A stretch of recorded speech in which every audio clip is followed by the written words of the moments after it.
काय नको बोलू आणि बोलता बोलता सगळं काही राहून जाईल। मी फक्त कोणाचाच नाम निर्देश न करता एकच करतो का ज्या कलाकारांनी हा ब्रह्मरस अखंड 7 दिवस तुम्हाला पाजून तृप्त केलं त्या सगळ्या कलाकारांचं मी या ठिकाणी अंतःकरणपूर्वक ऋणनिर्देश करतो आणि तुम्हाला विनंती करतो का या कला मंचाकरता जोरदार टाळ्या एकदा होऊन जाऊ। आदरणीय महेश्वरजी भोगुरे गुरुजी, आदरणीय किशोरजी दिवटे महाराज, आदरणीय भरतजी पठाडे महाराज,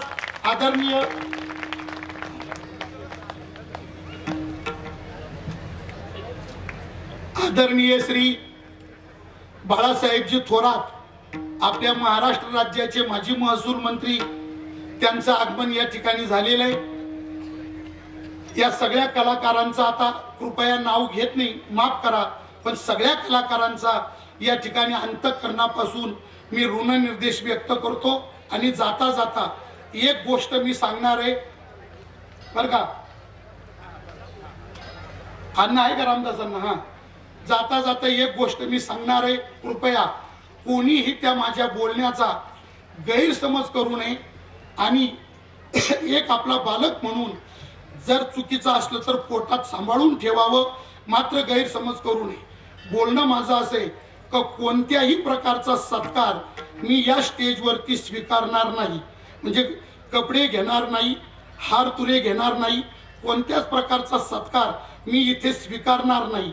एक आणि गोपाजी बाबाच्या या सप्ताहातला एक दाना आणि एक आना सुद्धा मी वावीला नेणार नाही बरं का। म्हणजे तुम्हाला कोणाला त्याच्या बाबतीत धर्मसंकट पडता कामा नये का इथं उरलेला पैसा, इथं उरलेलं हे अन्नधान्य हा वावीला वाहतो का काय, याची तुम्ही गोपाजी बाबाची शपथ घेऊन सांगतो, याची तुम्ही कोणी काळजी करू नये।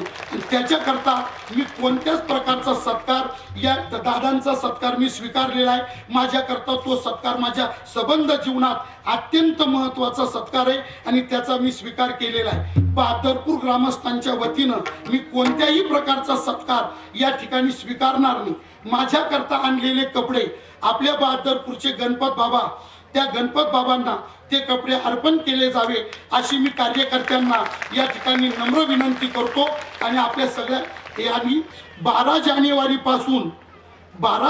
पासून तर 4 मे पर्यंत तुमच्या गावामध्ये माझ्या ज्या सारख्या येरजारा झाल्या, सारखं येणं जाणं झालं, या सगळ्या माझ्या येण्या जाण्यात, 8 दिवसाच्या माझ्या इथे राहण्यात जर कोणाला कटू शब्द बोलला गेला असेल, माझ्या शब्दांनी, निवेदनात म्हणा, अन्य भेटीत म्हणा, माझ्या बोलण्याने जर कोणाचे मन दुखावले असतील तर उदार अंतःकरणाने, मातृपितृ अंतःकरणाने त्यांनी मला माफ करावं अशी मी त्यांना या ठिकाणाहून, या व्यासपीठाहून नम्र विनंती व्यक्त करतो।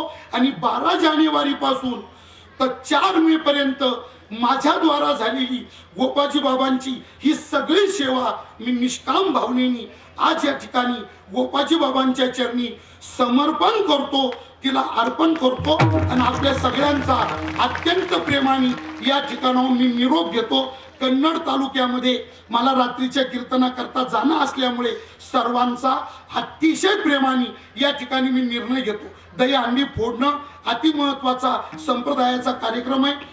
आपल्या या गोपाजी बाबाच्या सप्ताहाचे मुख्य मार्गदर्शक वैराग्य मूर्ती आदरणीय हरिभक्तीपरायण बबनजी महाराज गाडेकर यांच्या हस्ते ही दहीहंडी फोडली जाईल, आरती होईल आणि नंतर या ठिकाणी छोटेसे सत्कार होऊन आदरणीय आपले बाळासाहेबजी थोरात, आदरणीय बिपिनरावजी दादा कोरे यांचे थोडेसे मनोगत या ठिकाणी व्यक्त होतील। कृपया सगळा कार्यक्रम संपूर्ण होईपर्यंत कोणी सुद्धा जागा सोडू नये अशी सर्वांना नम्र विनंती। विठ्ठल जय जय ज्ञानेश्वर माऊली, विठ्ठल जय जय विठ्ठल।